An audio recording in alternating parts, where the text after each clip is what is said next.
প্রত্যেকের কাছে আজরাইল আসবে, কারুর বাঁচার মতো ক্ষমতা নাই। সিন্ধুকের মধ্যে পালাইলেও বাঁচতে পারবে না, এরে গাছতলা বসে থাকলেও বাঁচতে পারবে না, 10 তলায় থাকলে বাঁচতে পারবি না। এরে মুসলমান, পালানোর মতো কোনো জায়গা নাই। পৃথিবীর যে প্রান্তে থাকো গো,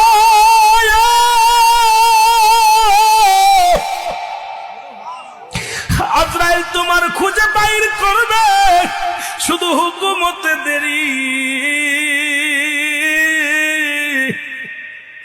হায়রে মত, এই দুনিয়ার মধ্যে পড়ে থাকবি, এই দুনিয়ার বালাখানা, টাকা পয়সা ধন দৌলত বাড়ি গাড়ি কোথায় দিয়া যাবি? কার জন্য সুদ খাও, কার জন্য ঘুষ খাও, কার জন্য জিনাবে বিচার করো? এই দুনিয়ার জিন্দেগি রে, এই দুনিয়ার সম্পদ খাবে লোকে, তোমার দেহখানা খাবে পৌ।